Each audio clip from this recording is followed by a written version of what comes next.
The obvious question to me is, are you still 21? Yes. You're a 21-year-old guy. 21. Why are you not making rock or rap music, you know? How did this happen?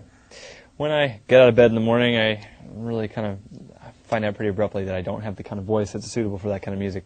So, I mean, I love rock music, I love pop music, I love different types of really weird, eclectic stuff, but, and I hope to incorporate different styles into my music, but the voice that I was given was the voice that I was given, and so it's the kind of stuff that I do best, is stuff other than that, I think. Right. Is there a fish out of water feeling at all? Do you watch MTV ever and go, oh, yeah. No, I'm actually younger than those guys. Exactly, yeah.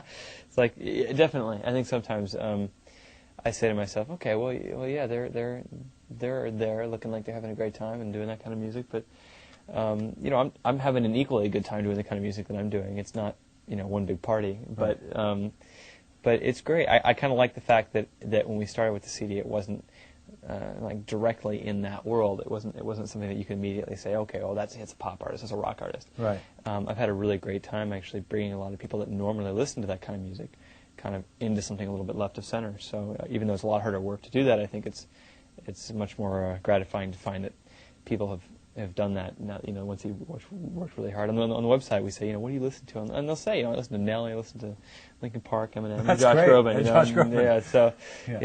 it's great. I'm really happy that people are kind of expanding what they listen to. Well, they really say they listen to Linkin Park? Yes, and you? that's a quote. Yeah. Oh, yeah, exactly. So. I want to meet that kid. That's great. Yeah, it's great to have that kind of an eclectic music culture. I hear, though, I think I read somewhere that you are a drummer. Yes. You play drums. I play drums. So do you like rock out on the drums? Oh, or? definitely. You know, the drums are for rock time. That's what I do when I want to rock out, is I get on the drums. But people don't know that. I don't think so. No, they don't. I mean, it's not really a whole lot of places to you know, open the hi-hat, so to speak, on the CD. Right. So yeah, it's not something that I've really done publicly a whole lot, but I've been playing for like 8 years. I just love it. It's just my biggest pastime. I just get home and play till I'm a noodle and get the demons out. You got to bust it out at some point. I know I do. Like in the middle of like a Phil Collins, you know. You're exactly. You can get the little headset mic and do the little South Park thing going on. Yeah. totally, absolutely. Yeah, maybe on tour. Yeah. I mean, it's just another talent. That'd be really cool. Okay, well, they say that what you make is adult music. What does that mean to you? I have no clue, because I mean, I suppose when, you know, people format everything. Everything's in a format. Everything's in a formula. Everything's in a category. I suppose in radio, I mean, you could call. I mean, the radio that I've had the success has been AC. I guess it's called adult contemporary, but I know a lot of kids that listen to that station too. So I mean, it's adult music. I guess by saying it's adult music is actually kind of an insult to the intelligence of younger people. I think I think a lot of younger people now, especially, are buying the CD and saying, yeah, look, I don't mind turning on the radio or turning on the TV and getting something different. I think it's a CD for everybody, and I don't want there to be a feeling like this kind of music is an adult taste or an adult style. Right. I think it's just a different style, and not a lot of young people have tapped into it. So yeah. Because you grew up really into musical theater, like Mandy Patinkin.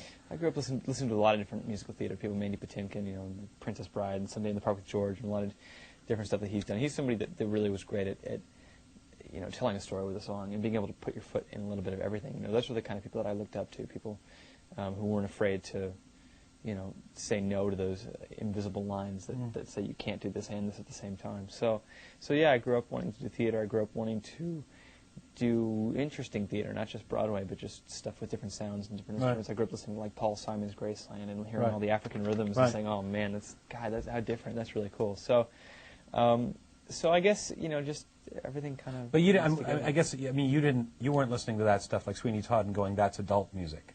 No, you were not just at all. into it. No, I was like 12, 13 years old saying, God, this is really amazing. You know, look, this is a guy that shaves people and then kills them and turns them into meat pies. It's fantastic. Right. You know? Right. It actually is quite a yeah, progressive exactly. story, I would say so. But it's amazing to me that I mean, one of your dreams was, or you know, still might be to be on Broadway. Yeah, definitely. But like, even the biggest stars on Broadway don't sell 4 million records. Right, which is why Broadway might have to wait. You know, so yeah, it's true. I mean, I never expected in a million years to be making a CD that would sell this many records and that would get this kind of attention.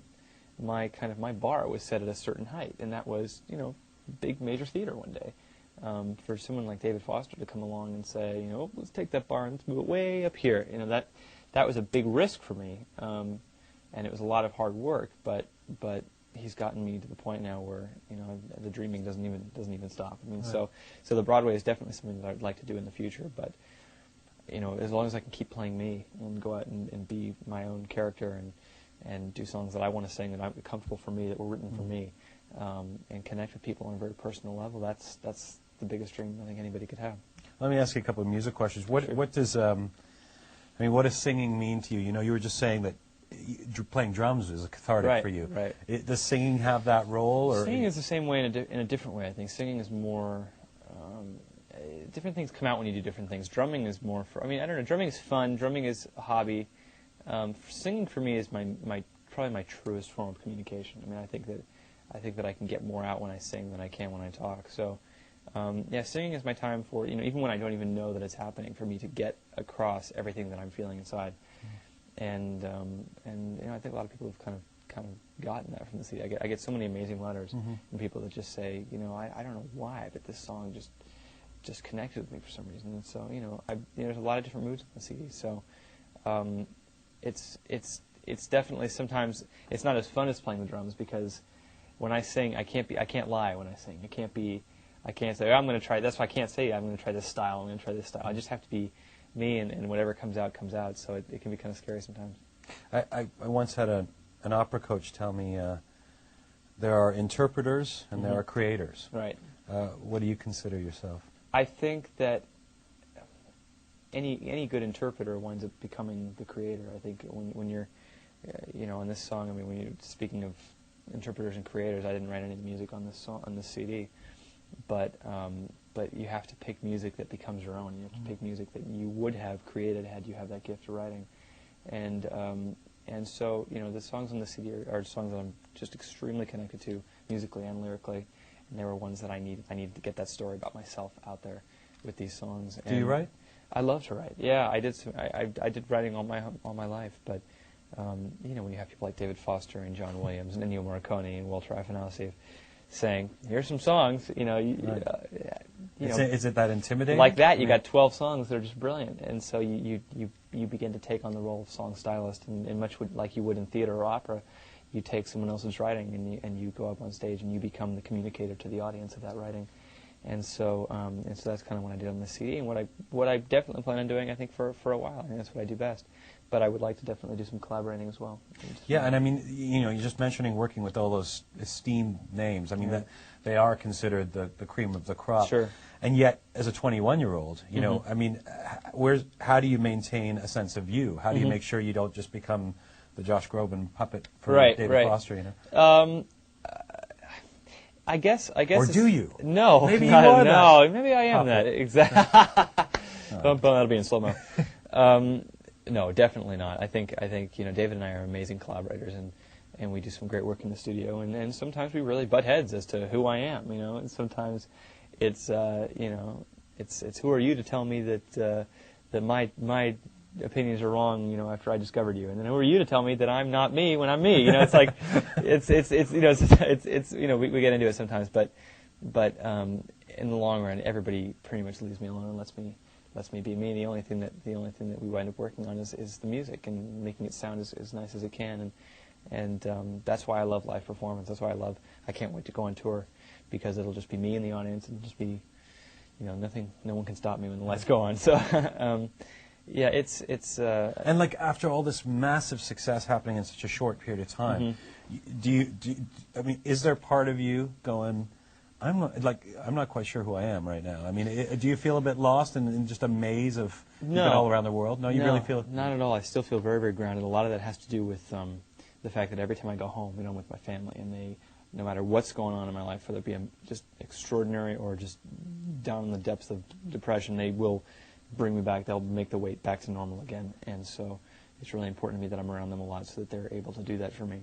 The only things that you kind of decide on, like, what should I do, are musical decisions, because with this album we've gotten fans that equally love that kind of classical sound that I do, and they also like kind of the pop thing that we kind of ventured into a little bit. So I've had just the same amount of people on both sides saying, do more of this and do more of this. Right. So, you know, when you make your sophomore effort, you have to kind of try to really go in the directions you want to go in, while also keeping in mind what people want to hear from you, because that's important. I mean, they are real good meters as to what you do best sometimes, and sometimes you might want to go a little bit a step too far from where you should go, and they keep you kind of in line. So, so it's very tricky doing the new album, and it would seem like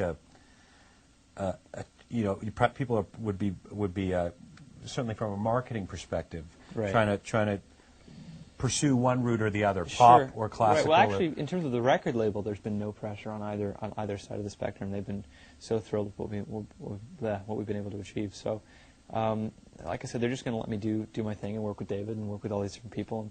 And I love electronic music, so I'm going to try and I'm very excited about working with some different producers that might be able to put that element into it, and not go at all too far over the line, not change anything that was on the first CD, right, but take it just like that one step further, just lead them a little bit into something else while still giving them exactly what they loved about the first CD.